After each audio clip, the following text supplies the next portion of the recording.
సామాజిక ఉద్యమకారుడైన ముద్రగడ పద్మనాభం సేవలు వైఎస్ఆర్ కాంగ్రెస్ పార్టీకి ఎంతో అవసరమని వైసీపీ సెల్ రాష్ట్ర అధ్యక్షుడు టీజేఆర్ సుధాకర్ బాబు అభిప్రాయపడ్డారు. కాకినాడ జిల్లా కిర్లంపూడిలో వైసీపీ రాష్ట్ర పొలిటికల్ అడ్వైజరీ కమిటీ సభ్యులు ముద్రగడ పద్మనాభం, ప్రతిపాడు వైసీపీ ఇన్ఛార్జ్ ముద్రగడ గిరిబాబు ఆధ్వర్యంలో జరిగిన వైఎస్ఆర్ కాంగ్రెస్ పార్టీ 16వ ఆవిర్భావ దినోత్సవ వేడుకల్లో వైసీపీ రాష్ట్ర ఎస్సీ సెల్ అధ్యక్షులు మాజీ ఎమ్మెల్యే టీజేఆర్ సుధాకర్ బాబు హాజరై పార్టీ జెండాను ఆవిష్కరించారు. ఈ సందర్భంగా మీడియాతో మాట్లాడిన టీజేఆర్ సుధాకర్ బాబు, ముద్రగడ పద్మనాభం లాంటి చరిత్ర కలిగిన నాయకుడితో కలిసి పార్టీ ఆవిర్భావ దినోత్సవం రోజున జెండా ఎగురవేయడం ఆనందంగా ఉందన్నారు. ముద్రగడ పద్మనాభం ఒక జిల్లాకు లేదా ఒక ప్రాంతానికి మాత్రమే చెందిన నాయకుడు కాదని తెలిపారు.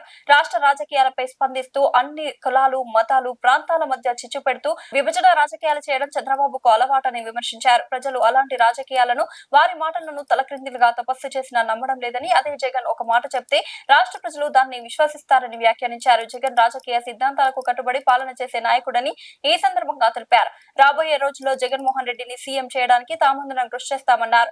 ఈ కార్యక్రమంలో ప్రతిపాడు నియోజకవర్గ ఎస్సీ సెల్ నాయకులు గూడాల వెంకటరత్నం, శెట్టిబత్తుల కుమార్ రాజా, రాచర్ల రమేష్, గొడుగు నాగేంద్ర, ప్రతిపాడు మండల వైసీపీ అధ్యక్షుడు రామిశెట్టి నాని తదితరులు పాల్గొన్నారు.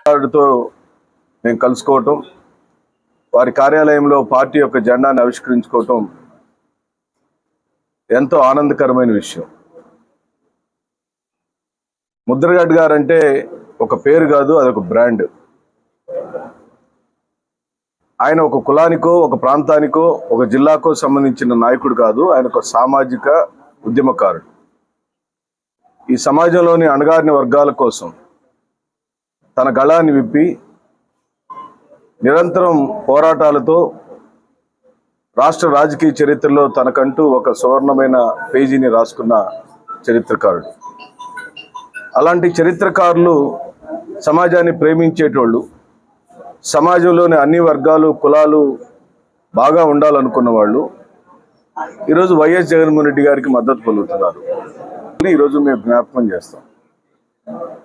తాను ఆ రోజు రాజీ పడి ఉంటే, సోనియా గాంధీతో రాజీ పడి ఉంటే, ఆమె చెప్పిన ఓదార్పు యాత్రని ఆపుండుంటే ఆ రోజే పిసిసి ప్రెసిడెంట్ అయ్యేవాడు. కాలక్రమంలో ఒక 6 నెలల తర్వాత ముఖ్యమంత్రి అయ్యేవాడు. కానీ రాజశేఖర రెడ్డి గారి కుమారుడు ఆ విధంగా రాజీ పడలేదు. తన తండ్రి మరణాన్ని పురస్కరించుకొని చనిపోయిన వాళ్లను పలకరించడానికి ముహూర్తాలు ఏంటి అని అడిగాడు. దానికి పార్టీ యొక్క సిద్ధాంతాలు ఏంటి అని అడిగాడు. అక్కడి నుంచే తిరుగుబాటు మొదలైంది. ఈ రోజు వరకు తన తిరుగుబాటు జరుగుతూనే ఉంది.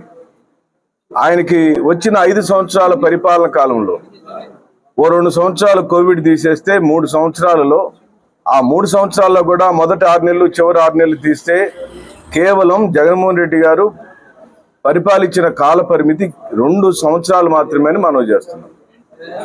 ఆ ఒక్క 2 సంవత్సరాల్లోనే 4,56,000 కోట్ల పంపిణీ చేశాడు. మధ్యలో సుధాకర్ బాబు గారు లేడు, గిరిబాబు గారు లేరు, ఏ మధ్యవర్తి లేడు. డైరెక్ట్ గా ముఖ్యమంత్రి కార్యాలయం నుండి లబ్ధిదారుడికి డబ్బులు పట్టిన చరిత్ర జగన్మోహన్ రెడ్డి గారి సొంతం. అలాంటి జగన్మోహన్ రెడ్డి గారిని అడ్డుకోవటానికి ఈ రాష్ట్రంలో కులాలను లేపాడు చంద్రబాబు నాయుడు తన సౌసిద్ధమైన రాజకీయ వ్యవహార శైలితో. ఆయన విభజన రాజకీయాలనే నమ్మాడు. అది కులమైనా విడిపోవాలి, ప్రాంతాలైనా విడిపోవాలి, వ్యక్తులైనా విడిపోవాలి, కుటుంబాలైనా విడిపోవాలి, ఒకరినొకరు కొట్టుకొని చంపుకోవాలి, తను మాత్రం ముఖ్యమంత్రి స్థానంలో కూర్చోవాలి. ఆయన్ని ముఖ్యమంత్రి స్థానంలో కూర్చోబెట్టడం కోసం కొన్ని సంస్థలు, వ్యవస్థలు, కార్పొరేట్ శక్తులు నిరంతరం పనిచేస్తూనే ఉంటాయి. అదే చంద్రబాబు నాయుడు గారి బలం. చంద్రబాబు నాయుడు గారికి ఆసరా కానీ, నాడు నేడు పథకాలు లాంటివి, నేను 38 రకాల పథకాలు జగన్మోహన్ రెడ్డి గారు సొంతం అని చెబుతాను. నారా చంద్రబాబు నాయుడు సొంతమైన పథకం ఒకటి చెప్పమని అడుగుతున్నాం. ఒక్క పథకం లేదు కదా. ఇంకా రాజధాని పేరుతో కోట్ల రూపాయలను కొల్లగొడుతూ, కొన్ని వర్గాల కోసమే పనిచేస్తూ, రాష్ట్రాన్ని కులం పేరుతో విభజించి, మతం పేరుతో విభజించి తైతక్కలాడే కార్యక్రమాలు జరుగుతున్నాయి.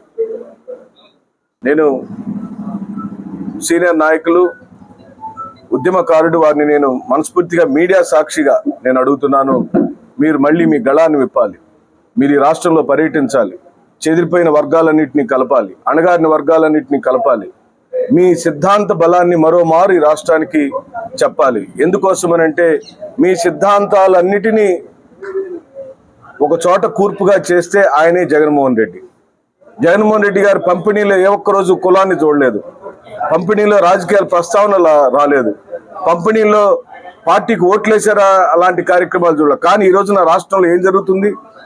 అలలు కొడుతున్నారు, పోలీస్ కేసులు పెడుతున్నారు, అక్రమ అరెస్టులు చేస్తున్నారు. స్వయాన అంబటి రాంబాబు లాంటి ఒక సీనియర్ నాయకుడి మీద ఇంటి మీద 7 గంటల సేపు దారుణాతి దారుణంగా దాడి చేస్తే ఈ రోజు వరకు దాడి చేసిన వాడిని ఒక్కరిని అరెస్ట్ చేయని ఈ ప్రభుత్వం. నిన్నేమని చూడాలి? నీకు కాపులంటే పడదు, మాలలంటే పడదు, మాదిగలంటే పడదు, ఎరుకుల యానాదులంటే పడదు, బీసీలంటే పడదు. ఎవరు పడతారు నీకు అని చెప్పి అడుగుతున్నాం. అందుకే నేను ముద్రగడ్డ గారిని సవినయంగా ఈ చరిత్రాత్మకమైన రోజులో వారి గృహంలోనే చేతులు జోడించి వినమ్రంగా నేను మనవి చేస్తున్నాను. మీరు సామాజిక కోణంలో సమాజంలోని అణగారిన వర్గాలకు ఆర్థిక, రాజకీయ, సామాజిక న్యాయం జరగాలంటే మీలాంటి వాళ్ళు తత్వవేత్తలు బయటికి రావాలి. మీలాంటి ఆలోచన పరులు మాట్లాడాలి. మీరే గళం విప్పాలి. దీన్ని ప్రశ్నించాలి. కులం పేరుతో, మతం పేరుతో, వర్గాల పేరుతో ఈ సమాజాన్ని విభజించే విభజనకారుల మీద మీరు ధ్వజెత్తమని చెప్పి నేను రిక్వెస్ట్ చేస్తున్నాను. మీరు ఒక మేధావి యొక్క మౌనం చాలా నష్టపరుస్తుందని చరిత్ర చెబుతుంది. ముద్రగడ్డలు గారు లాంటి వాళ్ళు మాట్లాడకపోతే కూడా ఈ సమాజానికి నష్టం జరుగుతుంది.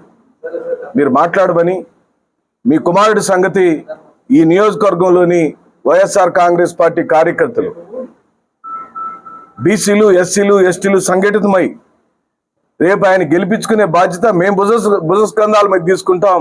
జగన్మోహన్ రెడ్డి గారిని ముఖ్యమంత్రి చేసే విషయంలో మీరు అత్యంత చురుకైన పాత్రని ఇక్కడి నుంచి పోషించమని సవినయంగా నేను మీడియా సాక్షిగా వారిని నేను కోరుకుంటూ అందరం కలిసిమెలిసి ఐక్యతతో అన్ని సామాజిక వర్గాలను, ఆ సామాజిక వర్గాలకు ఉన్న నేపథ్యాలను, ఆ సామాజిక వర్గాలకు సంబంధించిన కుల వృత్తులను, ఆ సామాజిక వర్గాల యొక్క వ్యవసాయ వృత్తులను, వ్యవసాయ కూలీలకు సంబంధించిన లక్ష్యాలను అందరం కలిసి ఒక్క మనిషి ఆ ఒక్కడి చేయగలుగుతాడని రాష్ట్రం నమ్ముతుంది.